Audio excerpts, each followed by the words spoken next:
Hey, welcome to the Votary podcast. We're a team of filmmakers based in New England who are passionate about storytelling. We talk about the impact that stories have in every part of our lives, from business to culture and everything in between. Thanks for joining us.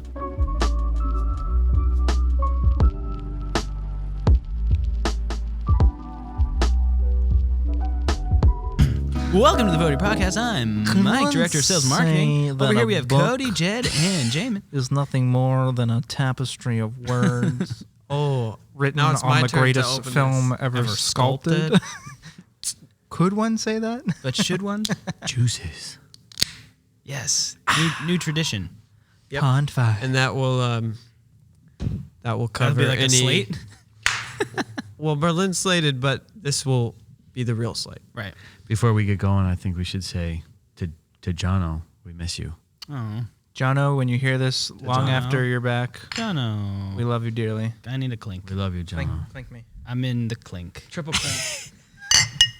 Hey. Ooh, good sound. Hey, over there.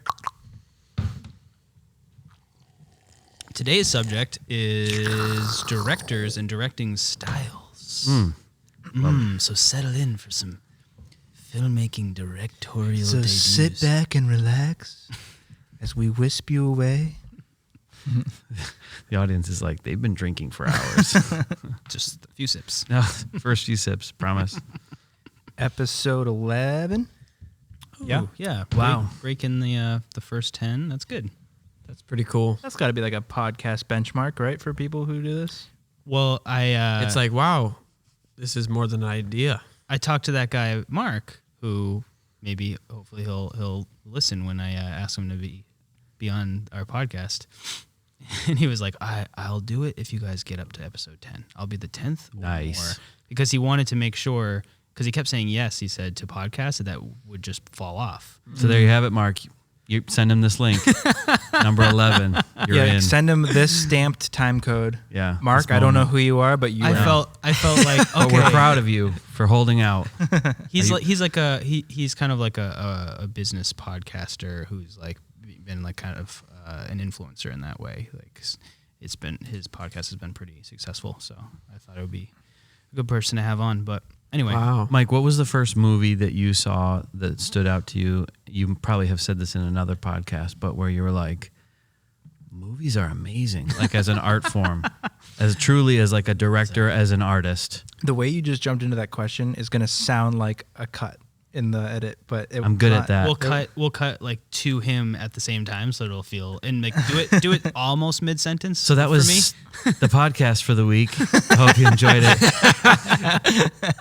That's a great question. I wish I had. Hey, can you ask the question again, because I don't understand? Okay, what I said was, in memories of when you're younger, whenever was, the movie, like we all know we loved movies, but the movie that was like, this is an art form and there's an artist behind this. Someone made this. Honestly, might be Brazil.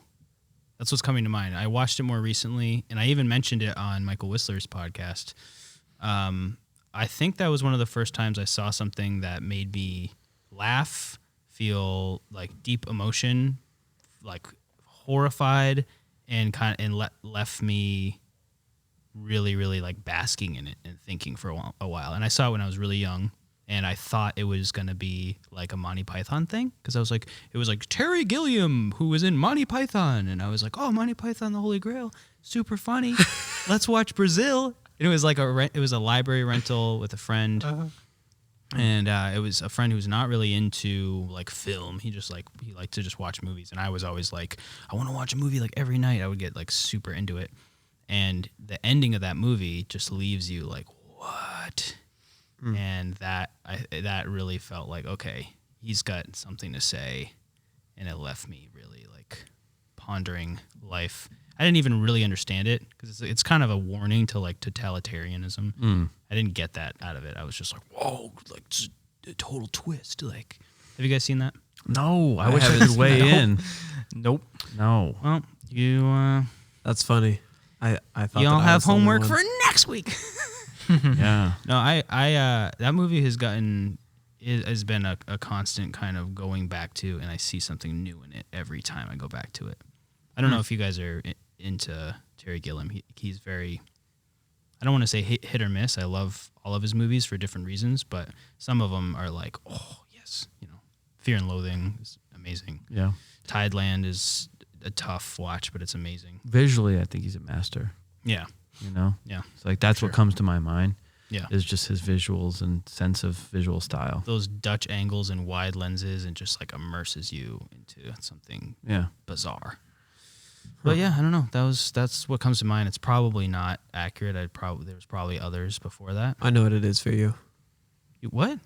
We've probably had this conversation. You know what it is for me? No, I don't. Oh. I could just guess. What was it? I would guess it's Donnie Darko. Ooh, that's a good movie. That's a pretty good. That's a pretty good guess. I think I saw Donnie Darko long after Brazil. Okay. Oh, really? Oh, Yeah. wow. When did that come out? Brazil is 85. You told us about Brazil, and then you said you think you know what it is for him. Like he told us what it is for him. Is it Brazil? Because Not sure. I just have this Yeah. feeling. He just said it. Jamin's like, he just what was it? False. I'll tell you what it was. Well, I thought I'm like, there's a high probability we've had this exact conversation in the past, and I've probably had a different answer. Yeah, we've talked about movies for When so you- long. Just a little bit. When you go to search Donnie Darko and Google autofills Donnie Wahlberg, you couldn't have two more different Donnies that you're to choose from. Or Donnie Brasco. Donnie Brasco, great movie. No, Donnie Darko. Oh, I love that Donnie Brasco. Great film. Good movie. Great movie. Love it. Underrated Johnny Depp role, I'm telling you. What about you, Jamin? What was the movie that what? you remember? Where you're like, there's a director behind this, that art, and he or she is an artist. And that's dope. That's out. Well, we were talking about this a little bit the other day, but one of the ones that comes to mind for me is somewhat recent, but that's, I guess, because my filmmaking journey is still young. But The Revenant was one that I was so aware of the film making side of it, even though it so immersed me in the story and I felt so engaged and so with him on the journey. There's still like very clear stylistic choices that they made with the long takes and all that. So it definitely made me think about, well, this is a process. But I don't know that that's the one because I was interested in filmmaking before that, so I can't remember what like the That's first... a great answer though, because I had the same thing when I was watching it. I'm like, it's just the director and this actor, and he's making him wade through the water, and he's free, or it's him and two actors, and like I imagine being in that scenario, yeah, and like super small crew or whatever. That was a movie I thought more about the cinematography when I saw it, because for sure. that I feel like Emmanuel Lubezki and like Roger Deakins have like started this like cinematography culture almost, where people are like, oh yeah, cinematographers. Yeah, people will watch the movie for the cinematographer Right, now. That never used to be. When I remember, Did that not used to be a thing? No. Well, even back in older movies, the director wasn't even. It was like, who's in it. Like when you watch old trailers, you can just see like they don't care about the director. It's like, this actor is in it, and watch this actor be But isn't the best that of their just career. like that's still a thing? Totally. It's a It's pop just with culture certain thing. types of people. Like certain people will watch movies for yeah. actors. Some people watch it for directors. Yeah, pop culture watches for the actors. And, like artists will follow the artists. Yeah. Yeah. And certain movies just go all in on the cast part of it and don't care about the quality of the film. And they're like, people will come and watch this Yeah. because But when it's a Chris Nolan film, then the big part of the marketing is it's a Chris Nolan film. Yeah. Yep. What was it for? From the director that brought you. Yeah. What was it for you, Jed? Well, okay. I was gonna be the last. you want me to go? Close it. No, I'm just kidding. Closer. for me, no, just kidding. Well, there you have it. No, as an early memory of my dad had the box set, the 3 VHS. Actually, they were Betamax for the Star Wars trilogy, and as extra content on there, there's a documentary called something like From Star Wars to Jedi.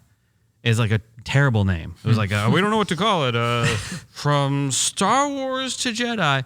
But Yeah, most it of doesn't it, make sense. because like the three, the first yeah, those three, and it was front to back George Lucas talking about, and tons of behind the scenes footage of them doing those special effects. Whoa. And they threaded the narrative just like we do now with Lucas's interviews. And he has these, you actually had to watch the trailer for this documentary in order to get to the movie, like to watch A New Hope. Really? Or any of them, because they're trying to sell you it. Like it was a commercial on the front end of this thing. And I'm like, it's in the box set. Like, I don't know why they're doing that. But you know how it was with tapes. You had to fast forward or you just let it play. Mm-hmm. So, I probably watched it hundreds of times. Wow. The lines of Lucas saying things like, special effects is just a means to tell a story.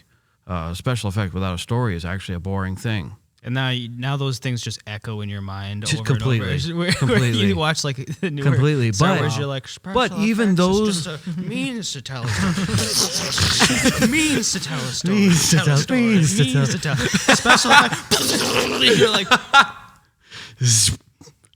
But it's so ridiculous. truthfully, it had a great impact on me though, because I realized that this person who was behind making all of that had a logic and a thinking way that was didn't just come together. Like someone thought through these things, and there was a reason why there was the special effect, and he wasn't going to overuse it, and that like really made a big impact on me. I'm like, this is the director. That's the director's call. Yeah, that's cool because it's before like DVD menus and behind the scenes Totally. things, before YouTube and like, Totally, and I'm like 10, Right. So it's like that putting that together at 10 was like it's a big deal for me. I think that actually triggered my memory of one of the early ones, which was Lord of the Rings for me when I was a kid. Oh yeah. And I just remember one specific thing about VFX. It is similar, like VFX is it was the mystery of filmmaking, right? Like it makes sense that there's a camera and people are acting in front of it. But what doesn't make sense is like, how do they make things that aren't real? Where's that there? dragon coming from? The appendices of Lord of the Rings is the first time I realized how much work and how much collaboration matters for sure. And I watched that later. Like I watched Lord of the Rings on VHS, and then I got the extended DVDs later, and then really dived into them like when I was like a teenager, and was like, oh man, like that taught me so much.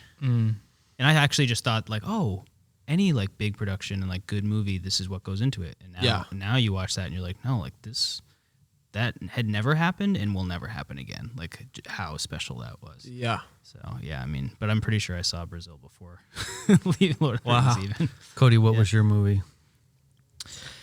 Ernest Scared Stupid. Classic. It's a great movie. Dude, we grew up on the Ernest films. Ernest goes to jail. Camp. Ernest Goes to Camp was mine. Ernest goes to camp. Ernest goes to jail. We watched watched Ernest. those. I'm pretty sure I like peed my pants watching Ernest Goes to Camp when I was a kid. And Existential extraneous. I do have. it's not even vivid funny anymore. I memories. don't get it. Like when I was a kid though, it was like it's so good. No, you probably don't know all the Ernest commercials that he did, and those were on our VHS. They had Ernest. I don't know how we had all the special features. Like Because they just had to slap them on there. He did Buttermilk or Hush Puppies. I don't remember, one of the two. I think it was Buttermilk commercials for years. But anyways, keep going. That's wonderful. It wasn't really that, was it? No, but I mean, I was trying to think far back to like what was the stuff I was like watching as like a really young kid, and like did that lay any kind of foundation? I don't know, but when I think about the kind of movies that first stuck out to me, being like, whoa, this is something extra. This is we talked about this the other day, but no surprise here. It was a Chris Nolan movie. I when I watched Memento, I remember being that came out in 2000, so I was 8. And I probably watched it when I was like 10 or 12. But that really stuck out to me like, oh my God, this is like, there's so much more to this story than like other movies that, you know, that I had watched before or ever like noticed. That one really stuck out to me, like just how a movie could take you on like a real journey where you are just like invested in the outcome. And then I think when I saw Shawshank in high school, that like, I was like profoundly feeling that movie. Those are two that really stick out to me. Good choices. Yeah. Those are still, those still. I would watch them right now. Mm-hmm. Yeah. Mm-hmm. They're fantastic. In fact, I haven't seen Memento in years. I want to watch it Movie again. night.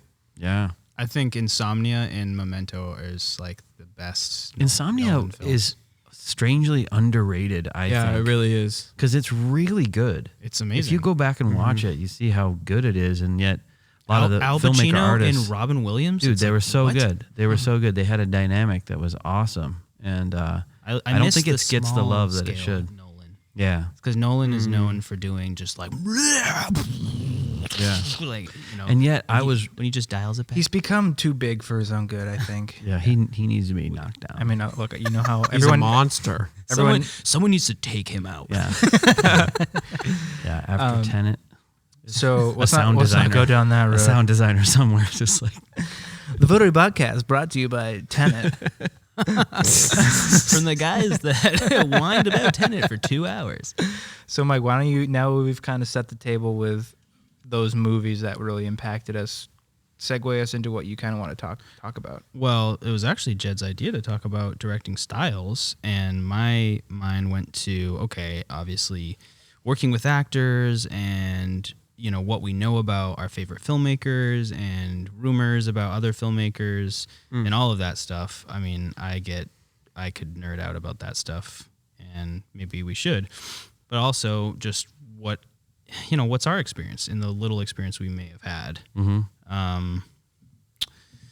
And like what I think about this with, at least working with actors, because I've obviously worked more with documentary and learned a lot from interviewing people, or what I would like to call just having a conversation and asking the right questions and all that.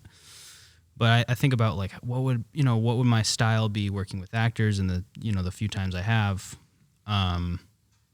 what's like, do I tell them exactly what to say, how to say it, and am I giving them the emotion they're supposed to have, or am I just kind of giving them the motivation and they'll kind of find it?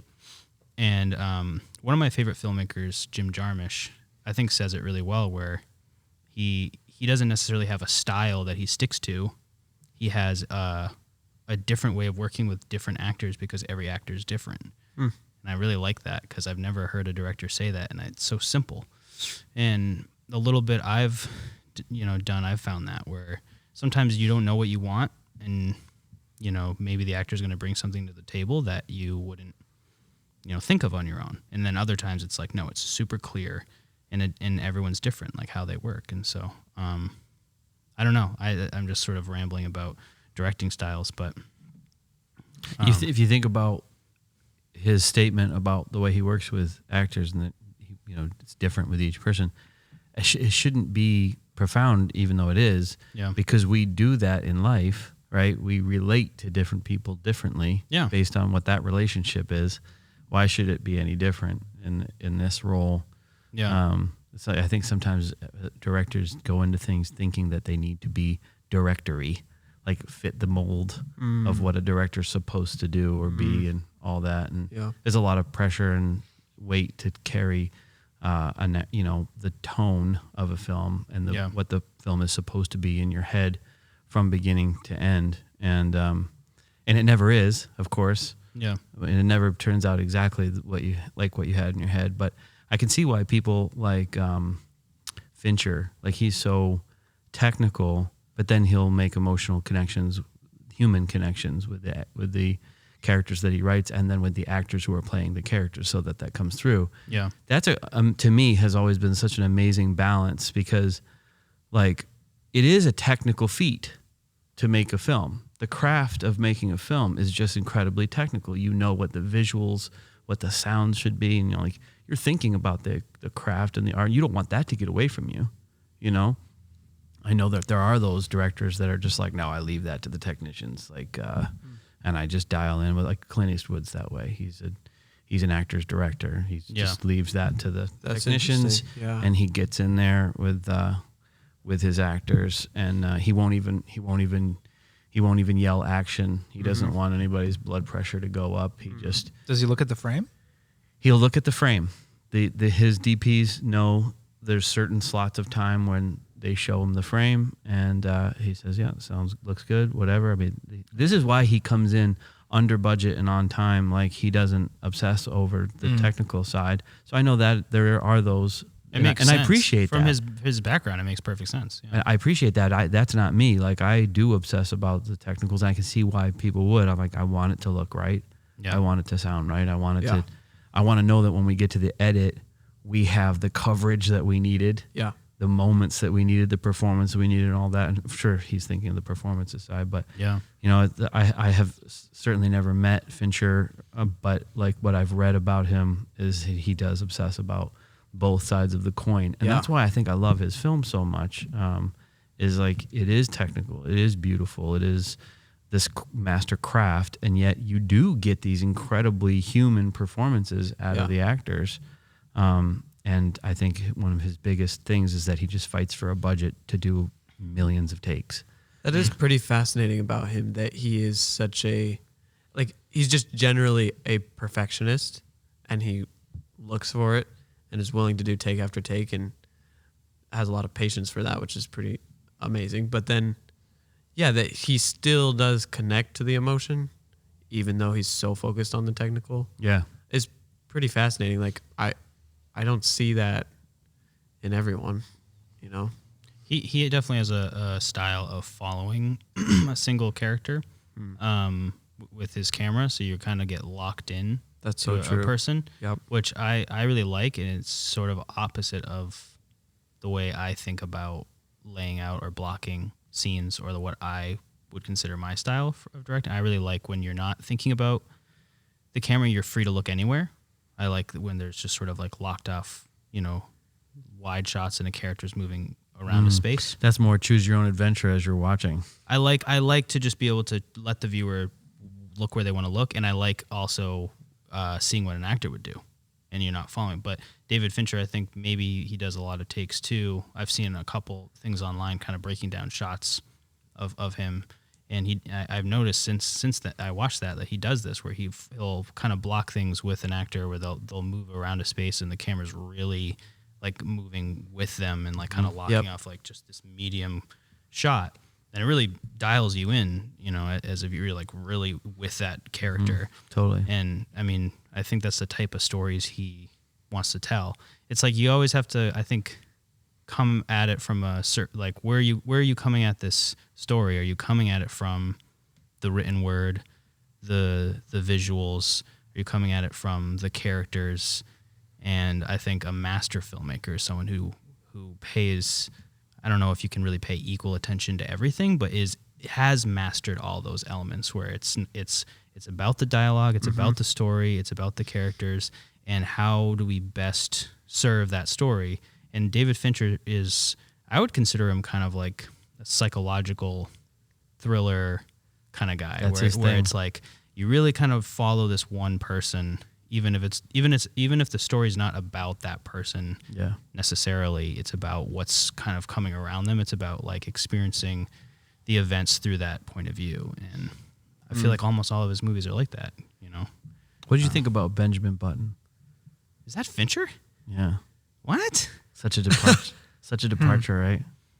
I have only seen that in theaters when it was out, and I remember being like, "Oh, this is a movie I feel like my dad would really like." And I don't know why I thought that, and I don't, not that was like a bad thing. I grew up like watching movies with my dad, but I was just like, "Yeah, I feel like my dad would like that." Like, I wasn't. That's funny. I wasn't like disappointed, but I wasn't like blown away either. Yeah. I mean, I haven't revisited it, Yeah. so I was like, "That was good," You might want to. and that was it. It's interesting.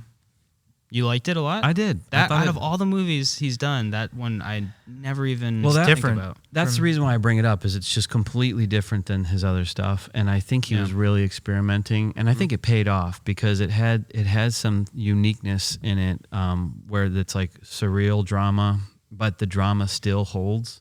It's like it feels like you're reading a children's story that's just wildly fantastic, right? Complete fantasy. Yeah. And but yet it has a whimsy. yes, and yet there's these adult ideas that Yeah. make their way into it throughout, and I don't know, I was captivated by it. Yeah. Yeah, I didn't even realize I was him. Yeah, it was definitely a good movie. I don't know. I don't. It's interesting when I think about like my favorite filmmakers and directors. Like he never comes to mind, but I have seen a ton of his movies, and I used to consider Fight Club my favorite movie. It's way up there. So good. And I haven't seen it in a while, but I'm assuming it still holds up. Yeah. Oh, it does. I mean, think about all the jump cuts and the running this way and doing that came from Fight Club. I mean, 7 and Fight Club. 7 was the first time that 9 Inch Nails opener jump scratching moving thing. You know, do you remember the opener? Oh yeah. I mean, like that's been done to death since I've been then. wanting to revisit that movie for a while, actually. Yeah, 7. What's in the yeah. But I can't remember. I can't remember ever having seen anything like that before that. Like I think it's set. It definitely I saw that blew me away. I saw that in school. Yeah, a professor like played that, and that's why I watched 7 because I saw the intro. That's funny you bring that up. It's true. Yeah, I like the sewing, the gloves, and he's got like the rubbed off fingers. Like, yeah, so brutal. creepy. Yeah. Yeah, Fight Club, that whole intro with like totally. with the Chemical Brothers soundtrack, Totally. and like it's 1999. And like the CGI and like effects and everything, like they look so good. they were Like good. I remember being blown away by that, where were it's like good. zooming off of like the sweat in his head, and then And then coming all the way over down the barrel of the gun, Yeah, and then it's he's so in intense. focus, and his eyes are looking down the barrel. Yeah, that's just Great opener. Something about there's something about the way he tells the story, like through like visual montage. There's so many moments in Fight Club that just have this like music video like style to them. I love it. Totally. I feel like you guys, Jed and Mike, tend to be more follow directors than you do like I don't think I like follow directors as much as I just like certain movies. And then I guess I don't dig deeper naturally to be like, all right, who directed this and then what else has he done or she done? Yeah. I feel like you guys do that a lot more. Well, eventually, just like you like this movie, and then you happen to like this movie, and then you like connect the dots. You're like, oh my Holy gosh, crap. what else have they done? I actually like the artist that made those movies. Yeah.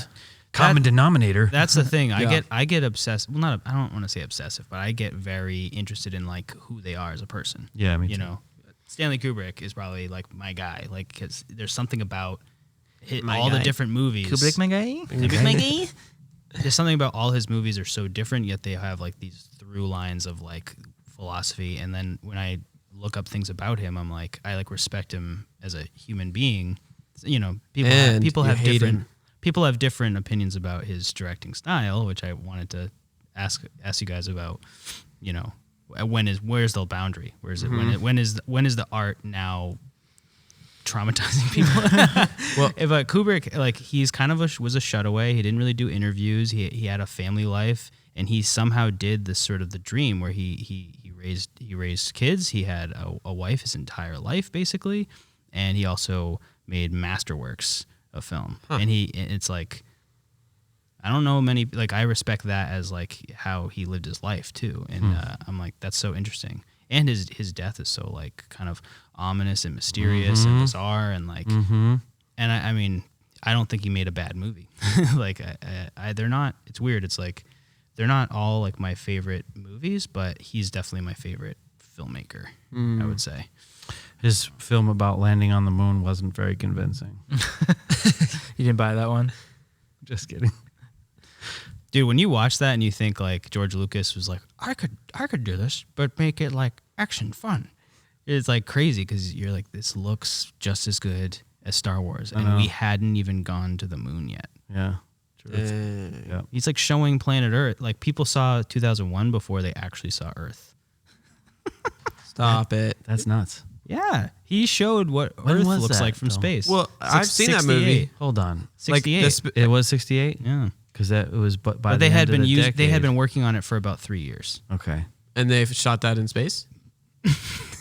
No, Well, how did they get the shots then? no, I'm saying their effects, their special effects and modeling and everything. Like it doesn't actually look very much like Earth as we know it because we've seen Earth from space at this point. Okay. But it was their best guess at that point. They had, I think, really bad photographs or something. But we had never Like gone they to didn't have space. very good cameras on the spaceship. Yeah, like when they were in space, Their cameras didn't work that well. They were using clay models because there's no the resolution oxygen. of the clay was just. The lack of oxygen made it really hard. I feel like he's just taken over like Jono's energy and Jono's It's chair. that Whoever's chair. sitting in this seat right here. Exactly. Kubrick was on the moon. Okay. Yeah, and I don't want to get into. Yeah, I'm just all a those- Jono My humor's replica right here. They say my humor is not a dry humor, not a wet humor, It's not a wet humor. It's a dry humor. But obviously, we couldn't have this without me yapping about Kubrick. But he's famous, I think, now too for the behind the scenes of The Shining, where he's seen like basically. Yeah, that's why I think I have the perception that people don't like him. Like I just, Which it's fine. I mean, yeah, I have the opinion that he didn't do anything wrong. Can you fill in the Elaborate. gaps here Yeah. for me? Have you guys not seen I that? think I have some gaps too. Oh man, if you guys watch the behind the scenes of The Shining, It's just the way he was acting to people. He's very, very, very short with Shelley Duvall. Oh yeah, And Shelley Duvall has been interviewed of the experience after that film. and Traumatic. She was like traumatized, and some people were like rolling their eyes. They're like, "Oh, she's being like Sensitive. she's overly in she whatever." But she literally was saying how her hair was falling out and like all this stuff. And there's behind the scenes where she's like, "Look at my hair falling out," and he's like. And she's like, it's coming out in clumps, and he grabs it, and there's like a few strands. He's like, yeah, clumps, and kind of like makes fun of her a little bit for it. And it's like, his daughter's filming, and he's probably just in the zone. He's just going, and there's other scenes where he's like yelling at her, like, you're wasting everyone's time and all this stuff, and like if you don't look desperate, like there's no point in anything. And it's a very like technical scene. And she's got to be like looking like, paralyzed in fear for like half the movie, and she's like. He's just trying to get her into that space. And so I think which is such a like tough, I don't know. It's just, well, what a weird position to be in someone, general. Like to right. voluntarily be putting people in a place where you have to be fearful and uncomfortable and weird for the director or for the actor? for everybody. Or both? It's Yeah. kind of a twisted. And also you're doing things hundreds of times to try to get it to the right. So yeah, there's like the weird repetition. So of it. after a while, actors get tired, and I think I heard that he really wanted to get her to that frantic energy, so he was deliberately like screaming at her to get her on edge. Yeah. So he wanted something real, and when you watch the movie, you're like convinced that she is in actual horror, and it works. And so at the end of it, it's like you have this masterwork of horror cinema. But is also, this was, I think, kind of before, everything was so public, and now we're seeing this behind the scenes stuff years later, and everyone still loves that movie, and he's long dead. But some people, they're like, oh, Kubrick. Like they just kind of watch that and go, guess that's who Kubrick was, when it's like, I don't buy that as like as an artist. But I mean, maybe he could have eased up a little bit and still gotten something really amazing. I don't think any of us want to be judged by any one single point in our That's life a great point. or by our craft. Like, it's all an evolution. It's all a journey in learning. I will say that whole, push the actor to experience it using unconventional methods like fear, like scare tactics and things like that, or anger tactics. That is something that used to be thought of as okay, more so than it is now. Yeah. Because people realized over a few decades of that they're like, you're actually playing a short game, because it's hurting relationships. It's not in the long run. It's not working out the way you want it to and whatnot. And it also starts to limit from what I've read and what I've heard from people, the directors would start to rely on it like a crutch, like they couldn't find other ways of getting really good performances. And that's somewhat what led directors to use the imagination trick, where they would start to ask actors to imagine certain things. Because the common thing when you go to direct is to be like, I need more emotion in that scene. I need you to dial up the anger right here. But that's a real problem, because especially for non-professional actors, you're asking them to watch their own performance. Yeah. And then when they start watching their own performance, that's bad directing. It's bad directing. They can't do it. They get into it's just they're not in it. Self-critical. I like David Lynch's methods there, where he really goes abstract, and he's throwing things at them, throwing lines at them in like scenarios that are abstract. That he's just like more red, more like he's giving imagination, them, right, and then they're just in their own world, and they're interpreting it however they're going to, and then what they're giving him. He's just throwing stuff at them until they get it, and he's like, "Yes, that. Give me that." And that's he's like panther. He's like, "I want a panther," and just like weird that's the way to do Wow. it. That's the way to do it. I did not know that. Because if the actor is in an imagination space, they're not watching themselves. They're imagining what they're imagining. Yeah. And then they go somewhere. Yeah. And so like I've seen people say things like when you get to that moment of that line in the script, that like say you're just like on the 5th, 7th take, whatever it is, and they're just everything's good except for this one moment where it just takes me right out of it or whatever. You want, as a director, you want to dial in on the key problem spot. Yeah. I've seen people say something like, you get to that moment and you need to punish him. You punish him. Yeah. So then you have some action to do, some activity to do when you get there. So it's like you still have the line, but you're taking that action. Right. And instead of like, when you get to that moment, I need you to really be mad. Yeah. No, just like give him something to do. Panther, red, whatever you just it is, some sort of motivation Yeah. for behind what it is. But that's the thing, right? Like you would think that would work for every actor, and some actors it won't. And that's another thing that Stanley Kubrick was sort of famous for, is he didn't give actors direction that way. He would just be like, "All right, run again," and they'd be like, "What do you want?" And they didn't know, and because he didn't know, he's sort of like, "I'll know it when I see it, and you're gonna give me different things," and that's why he loved what is his name? Oh my gosh, it's gonna drive me crazy now. He's in Lolita and Doctor Strangelove. He plays 3 characters in Doctor Strangelove. Sanders, something Sanders? No. You know what I'm talking about. Yeah. Don't look it up. Don't look it up. I'll look it up, but we'll move on, and I then won't tell you. Mel Brooks. Oh no, not Mel Brooks. That's the director. You're saying, but he worked with Mel. He was Brooks. an actor. The actor that worked with Mel Brooks. No, did he work with Mel? Yeah, he think was so. Pink Panther. Yes, Peter Sellers. Peter Sellers. Peter Sellers. Boom. Because he loved Peter Sellers because I just looked it up. It was Peter Sellers. He loved working with Peter Sellers because he would just play and do a bunch of different things and give him like a whole spectrum of That's the moods best thing and to things do. to choose from, and I love that because That's a pro. they got to just play together. But some actors were like exhausted by that, and they're like, "What do you want?" And sometimes he just wanted to exhaust them, like Tom Cruise walked through a certain door in Eyes Wide Shut like hundreds of times until literally. By the time he does it, the 200th time, he's just exhausted. He's like taking off his jacket, and that's what he needed for that scene. So he just makes him do it, and it's like, I don't know. Is there a method that's like, is that unnecessary? It's like, well, we don't know. I guess like I wasn't there. I mean, I just think I don't know. I find that stuff really fascinating, and he's someone I think who came at it from. I mean, he's a photographer, so he obviously that's like where he's coming from, his background. But he didn't just come at things visually. He definitely came from story, character, philosophy, message, visual storytelling, and editing. Like he would kind of edit his own movies too. I personally think he mastered every single aspect. Where I think even some of my favorite filmmakers, I don't think they've really mastered one major area. You're like, you're really good at this thing.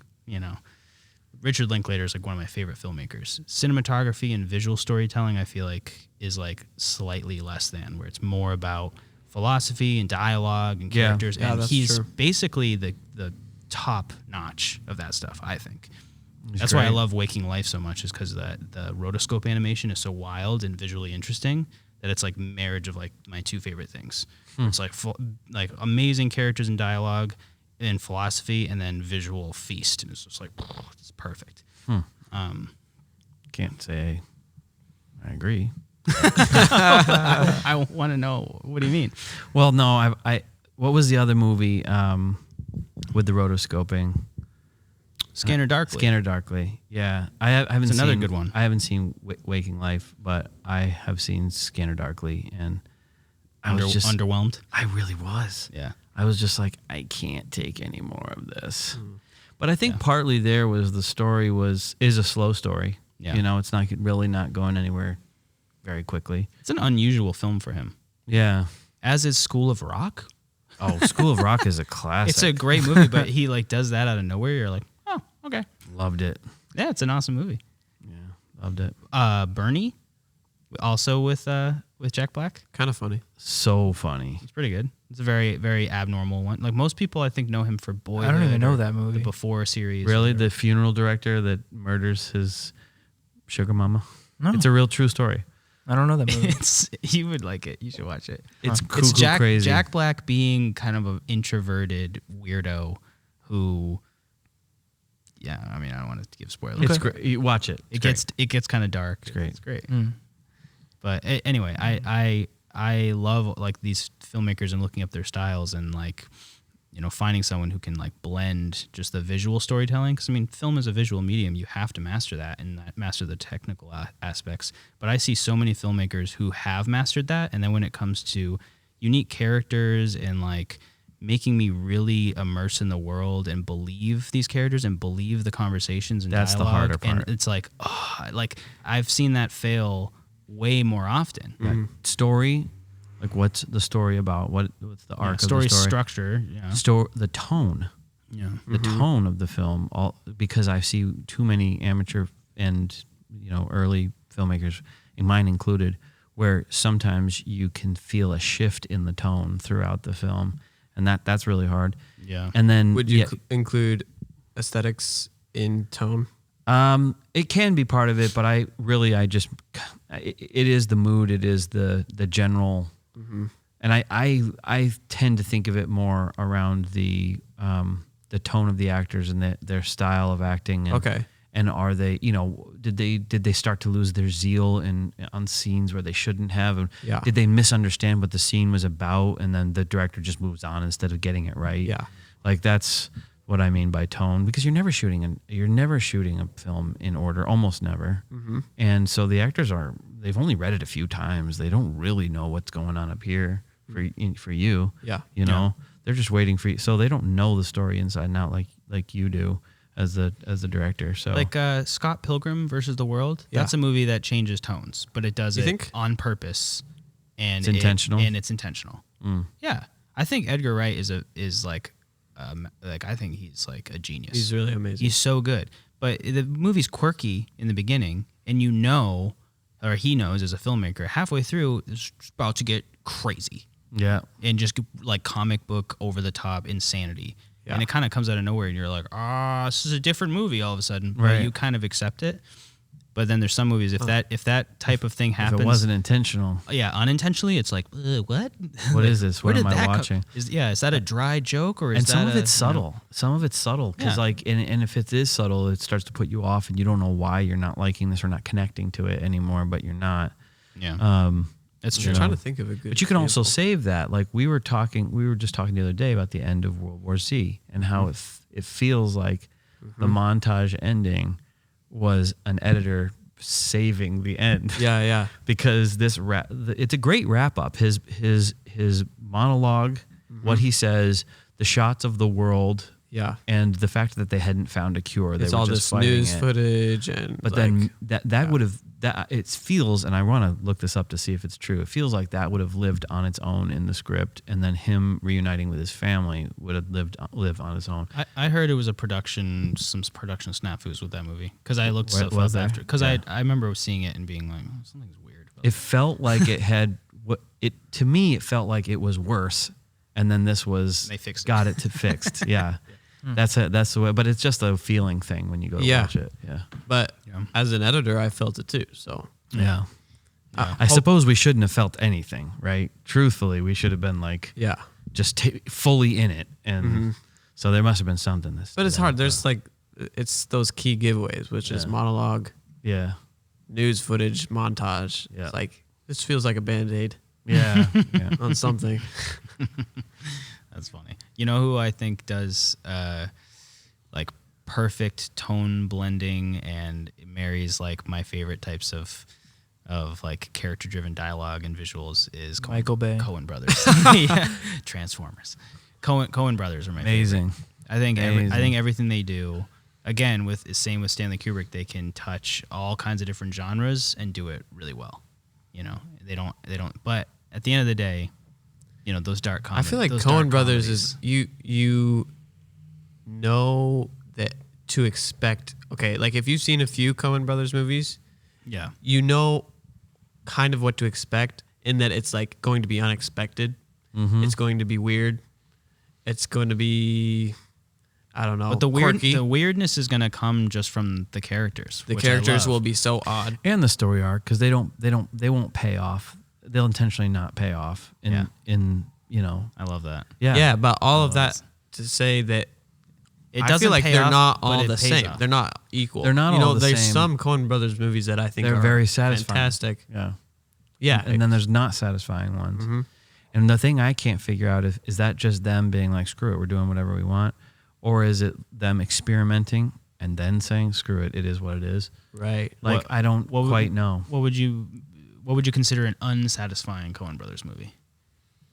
Okay, that's kind of deep, because when you watch them more, you feel differently over time. Well, that's what I'm I getting just mean at, on is like- first watch. Okay. So I absolutely loved No Country for Old Men. Loved it. Yeah. Right? Incredible. It's incredible. And then I liked it more and more the more I watched it.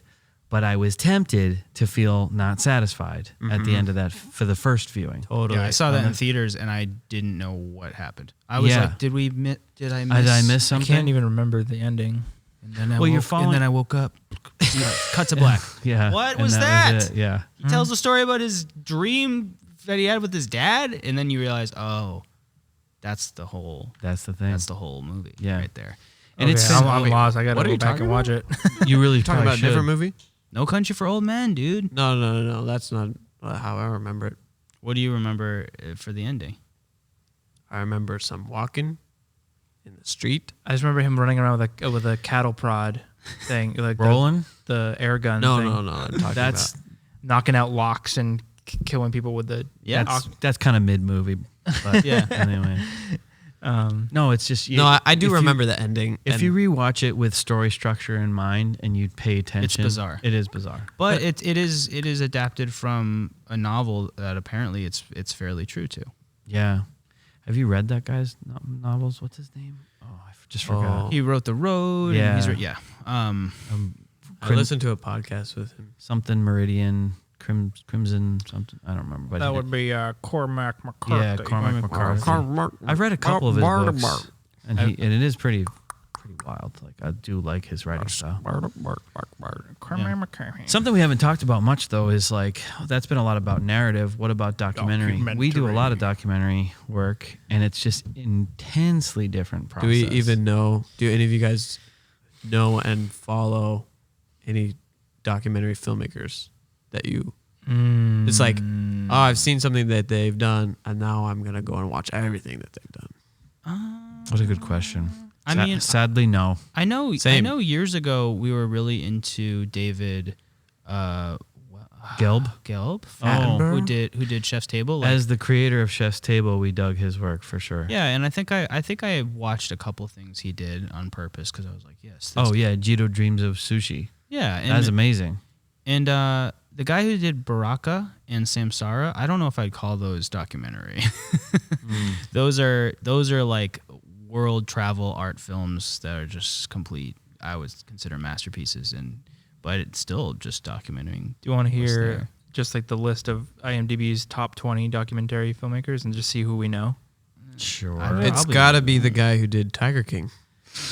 All right, ready? Not a bad document. How about who knows Alex Gibney? Nope. I'm not gonna know anyone. Yeah, I literally won't This one you'll anyone. know. Werner Herzog. Yeah, Yeah. for sure. But don't we know him because he does features? He has. Oh, you And mean he's- scripted narrative? Yeah. Don't sorry. we know him because he's in The Mandalorian? How about Michael Moore? Oh yeah. Yeah. Okay. Probably the most famous documentarian, right? Michael Moore. Errol Morris? One of probably. No. Nope. Kirby Dick? Did you just make that up right there? Where's the crickets? Kirby sound? Dick. Robert Kenner? Nope. Gary Hustwit? Take a hint, Cody. Asif Kapadia. The audience is bored. I mean, look, I'm talking about directors. I don't even care about the audience. I'm bored. Charles Ferguson, Kevin McDonald, Luc Jacquet, Jean. There's like a lot of people. I actually for the but if I read their movies, you'd be like, oh yeah. Yep. That's the thing is I do actually watch documentaries. For years I was like, oh, I feel like I work in documentaries films, so I don't really care about watching documentaries. And I've totally changed my tune on that. But there is a little bit of that still where I don't care on the same level. Like there's something about scripted narrative film where I get locked into the artist. Whereas I get more locked into the message or the overarching story when it comes to documentary. Also, how important is the director role in a documentary? It's vital. It's key. There's no documentary without the... Well, as a film director for documentaries, I would say it's pretty important. I mean, in the sense that, like... I know what you're saying. Documentaries run, there's such a spectrum, right? Like, because it could be a very collaborative process where there's a lot of voices and people playing multiple roles that are putting something together. It's forgiving that way. Or it could be one man's passion project for Right, years. where he literally like Tiger King. He just followed that on his own. The cool thing, years. that's actually one of the cool things about documentary is it's less stylistic, and you really can bounce around and deploy a lot of different stylistic choices, as long as it suits what you're trying to say. Yeah. And I think that's pretty powerful. And then I think to your point about collaboration, that's why the collaboration works so well in documentary. But I do think the best documentaries that we love are ones where someone had a vision, executed to some extent, and then looked back on what they got and looked at it with fresh eyes and said, it's whatever my original vision was, that has to take a back seat to what I now have. And we're making the best thing. And you're doing that with actually all filmmaking, no matter what the scenes were that you've filmed or whatever. But it's the same in documentary. What do I have? What was the story that I thought I was going to tell? And then what was the story that actually played out? Yeah. And then what do I have to go to fill in the gaps? And what do I got to fill in the gaps? You always notice, especially in like a lot of these docuseries or like Netflix documentaries, you'll see two different settings with the same person, different interviews. And you know that they got a first interview and then they're like, oh, we really need to hear more about this. This actually has become like a key moment in the story. And then they go back and get that. And it's funny because you're like watching, you're like, why do they keep switching back and forth? And just like notice what the narrative is on both settings. Yeah. it's like about different things. And I don't know. I never really think about that as like I give it a second thought, but I'm always thinking about how they're putting it together, I think, like when it comes to documentary. I have a question. Do you guys know this documentary filmmaker? Or maybe he does more than documentary. Justin Robinson. He has a documentary on YouTube called My Brother Jordan. Yeah, I know him. You know it? Mm-hmm. And it has 14 million views. He's with Film Riot. He is with Film Riot? Mm-hmm. Well, he was for a long time, yeah. See, because I hadn't followed him, but someone from my past who knew our passion for the power of storytelling sent me this link. And I'm 3/4 of the way through it, and I'm just riveted. It's weird because I haven't watched that film, but I knew when he was working on it. I followed him for a long time, and I followed as he was making it. He was assembling it for years and years. I don't know if it's because my life is so similar to his life, and that's what he's showing on VHS and whatnot. Like homeschooler. But no, it went viral. It's 14 It is totally viral. So many people however, connected to it, but it's which is wild because it's a documentary and it's on YouTube. It's done you so wouldn't well, expect. though. I mean, Justin, how long is props. If you'll come on the podcast, I would love to interview you on this podcast. Ooh, yeah. Yeah. Right after that guy, Mark. Nope. If Mark if you want to take Mark's place, we know we respect dibs. Just kidding, Mark. I feel bad that I haven't watched it now. Well, no, it's amazing. I still have to see the ending, but I was just blown away. Is it an hour? Yeah, it's an hour and 3 minutes. Hour and 4 minutes. It's pretty wild.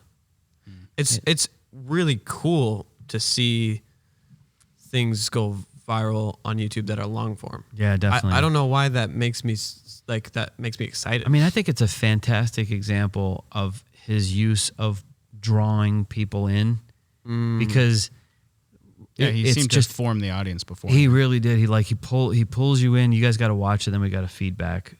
But he pulls you in just enough in the beginning for a little bit more, and then in that just enough for a little bit more. Yeah. And next thing you know, you're like, well, I need to know what happened to his brother, Wow. and now I'm in. Right.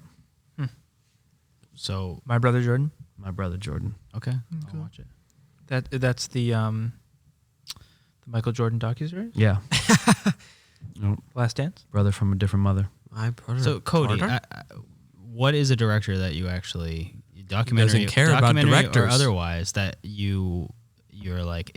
I've seen at least 2 of their movies, and I'm like, yes, I'm into it. I mean, you guys know I love Nolan, and Well, not anymore.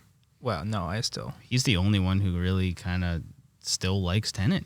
Oh, really? And I think that being around you guys has made me Hate him. miserable. And You Hate need to say myself. you hate Tenet or you're out of the club. No. Right now. won't do it. Do it. Say it. No. The fact Keep that going. so I've become much more in tuned and sensitive to directors since hanging out with you guys. Like, you know, had I seen a few P.T. Anderson movies before meeting Mike? Yes.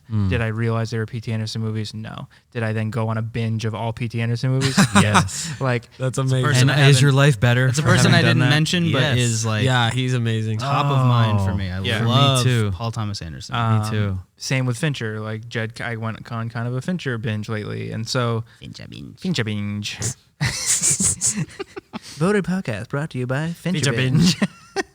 Feels like a product. The new app. So in that sense, like I think I'm learning to be more appreciative of the director and pulling on those threads more and seeing where they lead, kind of. Well, yeah, because you just scroll through the endless nonsense of murky like posters on streaming services. And I don't even do it's that just like, anymore. I just look at IMDb and I say, what's their next project? And I wait for that. yeah. You know what has been? I've probably talked to each of you individually about this. Criterion Channel has been my go-to. Like Yeah. when I'm into, So jealous. I'm like, I need just a filter. I was talking to a friend recently, and he was talking.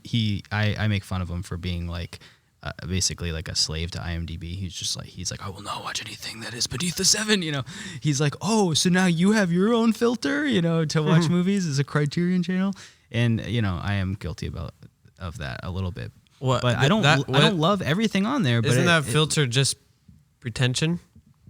well, it's is that a just, word? No, it's Pretentious? just it's people have curated this to I'm say, joking, but hey, yeah. this is Better worth, people have. this is worth seeing. A higher Better than you. class of A people. film echelon of Yes. people to which I have never come across really in real life. Yeah. Maybe a few people who are like who really the respect type of cinema. people who sit around as talking an about art movies form. on podcasts. The world elite. No, people just do it for a living. But I've watched like 65 movies in a few months. Oh, And I was making like a list recently and just discovering not only films that I really like or I'm really like not thrilled with and I don't understand why they're on there, but I've discovered a ton of directors I never knew about, and that I'm like, you know, I'm kind of giving myself film school. Some of it is just like entertainment. Some of it's like, oh, I feel like this is important to know this guy. Like my favorite filmmakers were influenced by this filmmaker who were influenced by this filmmaker, you know? Yeah. And I didn't realize that, you know, how much Quentin Tarantino was influenced by certain directors, or Wes Anderson was super into like a lot of like Japanese cinema from the 60s. And that's been my like go-to like filter lately. It's like, It is a kind of a cool way to cut through the noise, you know. well, and it's like, you want something special, go back. You want something new, like go backwards. Don't look at like what's. I agree with that. have you guys gotten disappointed by that though? Because I think that I am in that boat of always looking for work from specific directors, and I think Yeah, you told me about Kurosawa before I had seen much of his work. yeah, I was also on a research binge of trying. I haven't seen enough of his movies, but and same with Tarkovsky. But no, early on when I was young, I remember feeling that way about Lord of the Rings. I loved Lord of the Rings so much, and I wanted to find more. So I wondered and attributed the success of Lord of the Rings to Peter Jackson. And I was like, okay, what else has Peter Jackson done? Yeah. And so then I go and watch King Kong. And that movie is pretty epic. And there's a lot of the same calling cards. Yeah. You know, that you can see his directing style. But it's just, for me personally, not the same. No, and like it's just doesn't compare.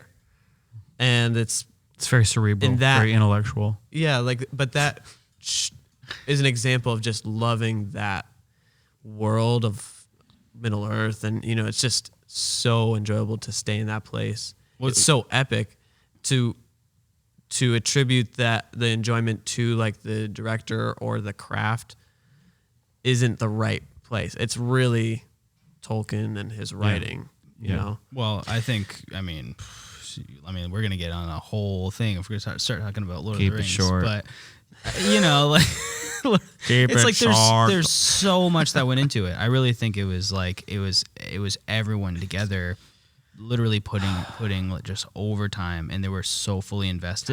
Kind of like an age we'll never get back. It was like a little sliver in time, pre-streaming and post like VFX limitations.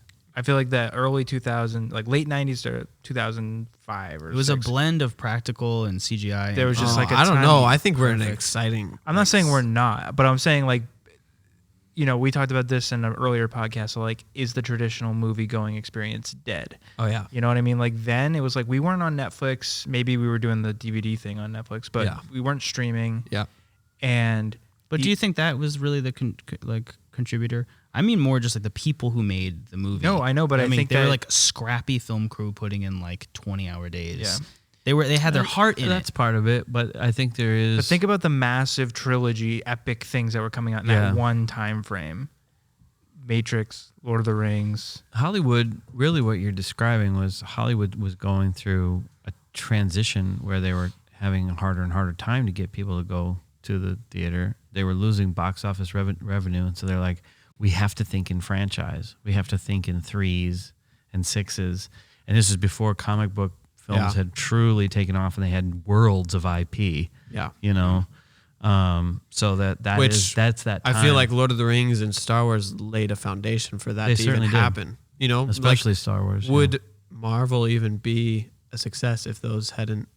Probably not, because no one had taken comic book stuff seriously enough to really put, high level, like make adults interested in comic books. Yeah, you know, that kind of attention. That's wild. Yeah. But no, have you guys ever had that like a similar experience where you've been disappointed by you put too much in it? What do you mean though? Like going backwards from a director's life? Yeah, you're looking in that director's catalog. Yeah. I think when I saw The Wizard of Loneliness, I was a little You remind me of The Wizard of Loneliness. I mean, if you were to go, I thought you were going to say you went backwards with Peter Jackson and you saw like some of his like slasher films. Like, I pretty much avoided Lord of the Rings. You know, Lord of the Rings was like the first like thing he did. I don't know if I probably have been disappointed. I've been more disappointed in the opposite, where a director's early work is so good, and then as they go forward, like Steven Spielberg, you know, I would not even consider him one of my favorite filmmakers at all. But then I look back at like a lot of movies I grew up with, I'm like he kind of made like masterpiece after masterpiece, and then he just started making movies about like a guy on a boat, and then there's like another movie that's just like a guy on a ship, and then it's just Tom Hanks just with a hat. And you're just like, all right, like I don't care. Steven Spielberg presents Tom Hanks. Wears a hat. It's literally what I see in the trailer. I'm like, Steven Spielberg, are you just on autopilot? In a world. Well, they used to say, you know, like he would do one for them and one for him, one for them and one for like. Where's the one for us? Yeah. Where's the movie? We grew up saying that. We used to, as filmmakers, we were like, oh, see, he's given Hollywood one to make money, to keep his name, and then he'll do one that he really loves. And the ones that he loved were good. Schindler's List was a masterpiece. I mean, it's amazing. It's incredible. They were making Jurassic Park simultaneous to Schindler's List. Did you know that? he was Heard not about that. on set for most of Jurassic Park because he was in like Europe and stuff. That I didn't know. Yeah. I did not know. No, he wasn't on set. I just knew that Oh yeah. it was a struggle for him to a little tidbit. bounce in the headspaces. You know, That's interesting. Yeah, imagine trying to balance those two stories in your head at one time. He's like, and then the dinosaurs come crashing in. Oh wait, no, I mean the Nazis. Okay, that's messed up. That's messed up, guys. Not funny. We just got canceled because you said that. I didn't know that. don't cancel us. We're canceling ourselves right now. Cut that out. Cut it. I was pretty disappointed by Jim Jarmusch's most recent movie, The Dead Don't Die. I almost didn't watch it because I was like, nobody needs another zombie film, but I watched it anyway because it had such a stellar cast, and I've basically loved everything he's done. And Not that one. I don't know what he was thinking, and Another I've been more person- disappointed by recent directors. Like, Another person who follows that same career path that you're talking about was M. Night Shyamalan. Yeah. Fantastic in the beginning. I mean, and just fell he off. made like Sixth Sense. Yeah, like if you can. Signs is pretty good. Yeah, Signs was good. I actually liked The Village. Yeah, The Village is I pretty like good. The You Village. know, I mean, Those three are solid. they were great, right? But and if you go back and remember your headspace of watching those in their time, I mean, it was real. They were really good in their Yeah. time. Oh, But then it fell off. Unbreakable. Unbreakable, pretty good. Yeah. Kind of good. Unbreakable was good. I liked Unbreakable. Yeah. I even liked. People hate me for this, but Lady in the Water. I thought it was a Haven't great seen it. film. I only remember that movie is the dude who only worked out the one arm, and he just had the huge. I thought it arm. was a good movie. I was like, this is again fantasy, and it's taking me somewhere else. Paul And- Giamatti in that movie. Yeah. I like him. Where'd he go? What do you mean? He's been in. Did he get Me Too'd or something? I feel like I haven't seen him in a long time. Oh, I don't think so. okay. To wrap up, I think one thing we should talk about, which I think is really central to us and our lives and our career, has been learning to direct people who aren't actors in the way that we do with documentaries and just putting people at ease, especially with our corporate brand partnerships. That's been a really big deal. You know, we've had a lot of people look at our work over time and say, "Oh, there's something different about it. You know, it's authentic, and I can feel what that other, you know, the authenticity of what that other person was trying to portray." And a lot of that has boiled down to just getting people in a headspace where they're comfortable.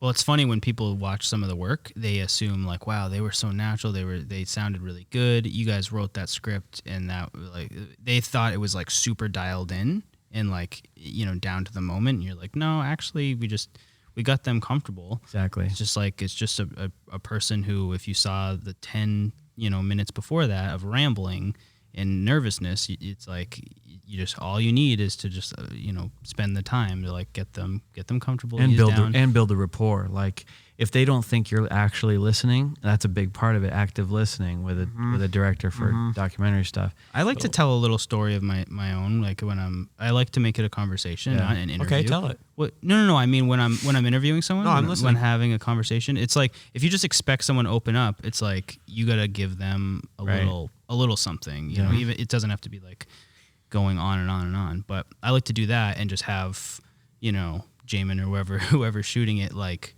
just roll, and then you just having a conversation, and then they just kind of go into it, and then they're like, "Oh, well, are we gonna start?" And it's like, "Oh, we're already rolling," kind of thing. Versus like, "All right, are you ready? Get ready to be on camera. 5, 4, your turn. Get nervous. 2, 1, go. It's gonna be Start. perfect right now. Start sweating. Yeah. Yeah, I and think they're like, a great example of this playing out naturally is on the Joe Rogan podcast, right? Because he's just building rapport with people and chilling out and asking them interesting questions. Yeah. And within 5 minutes, they're at ease. yeah. They're just chill and they're answering I've seen things. some where So true. there's some hard, Not all of them, not hard all of nuts them. to crack, but by and large. yeah, most people, even if they seem nervous over it, they chill out. Yeah, totally.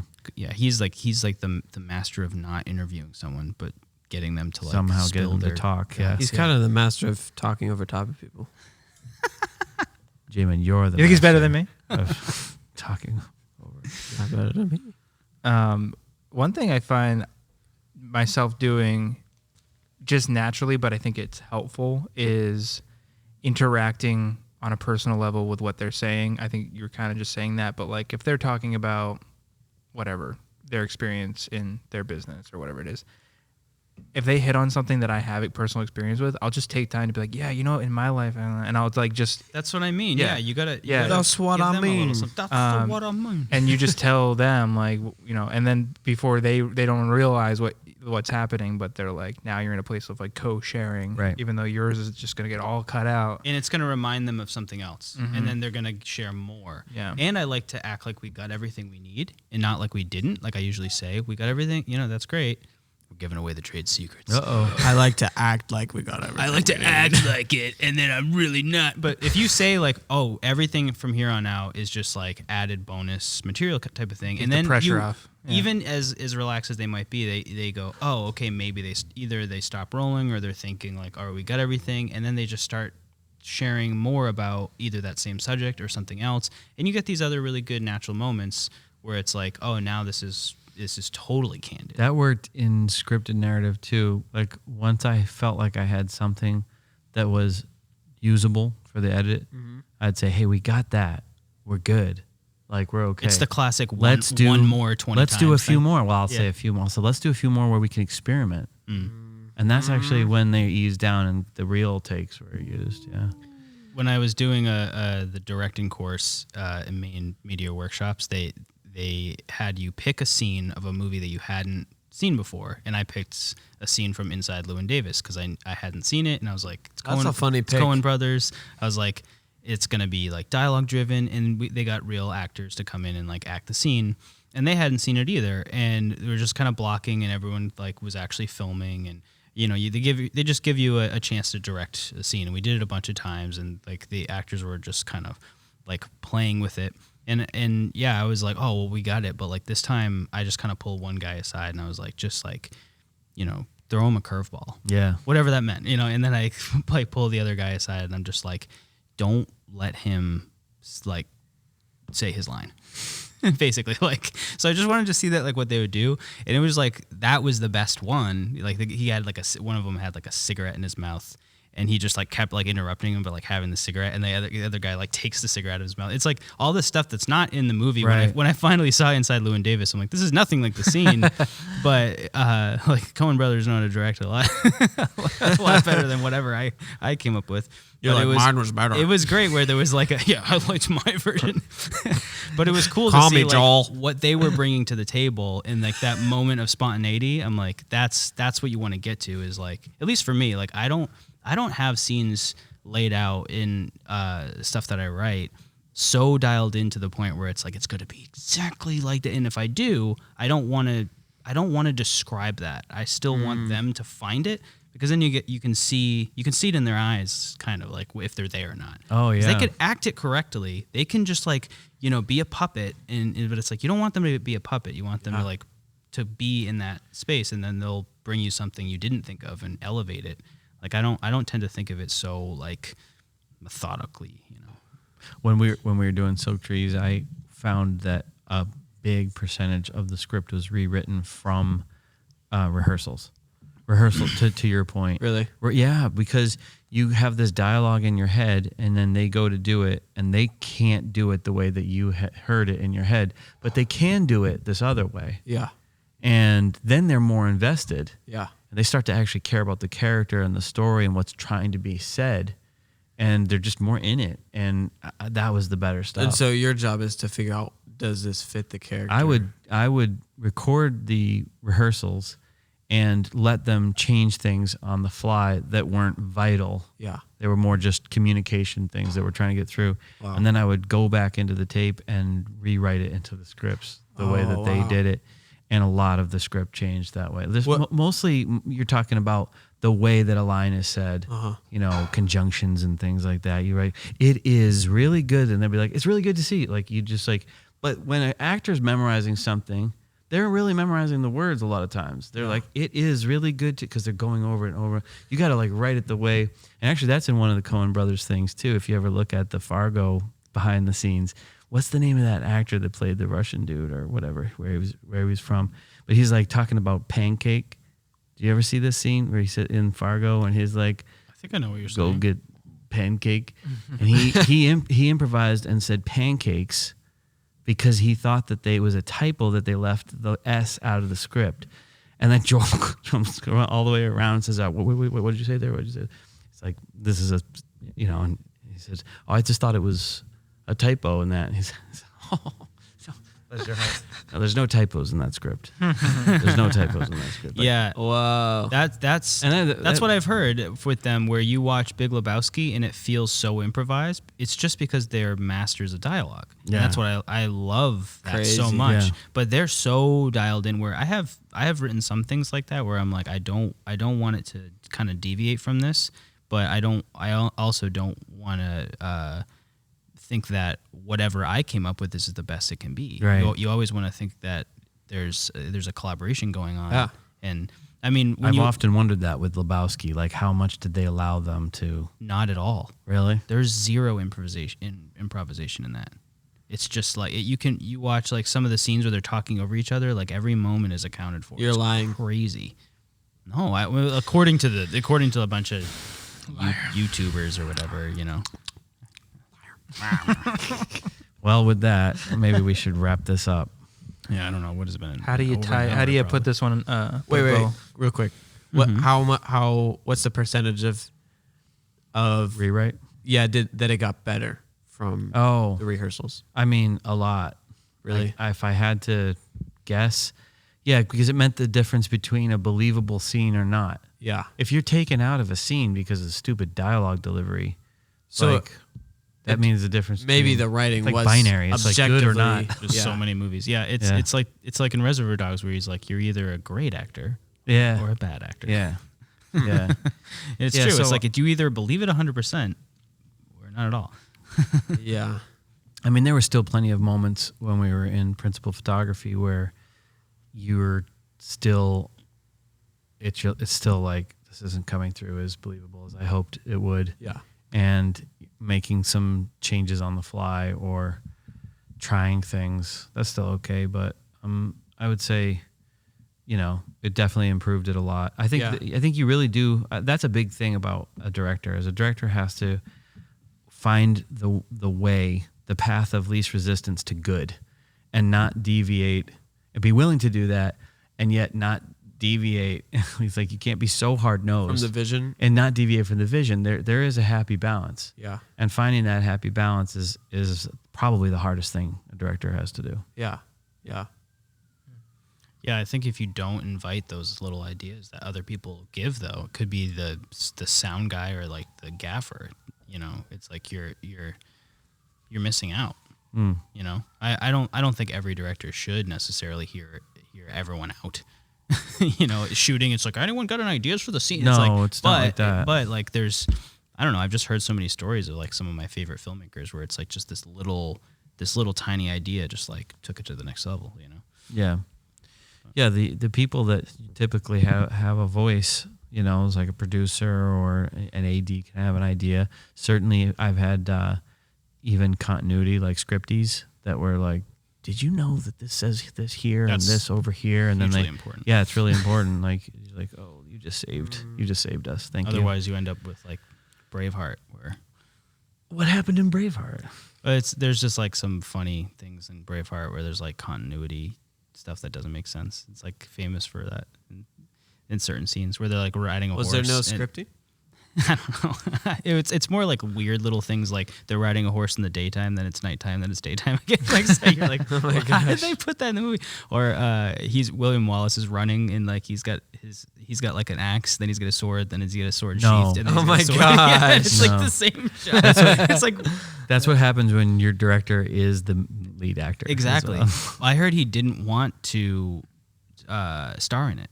I'm sure. He thought he was too old, and the studio was like, "Well, we kind of want you to star in it." He's like, star I power. really want to direct this," so he did both. So he's kind of acting I reluctantly. can't imagine that. I have to say, having directed wow. something, I cannot imagine doing that. doing both. Yeah, I can't imagine it. That's You definitely had to have been an actor first to do that, so that you're imagining exactly how it should be, and you're like, I know how to do it. I'll go do it.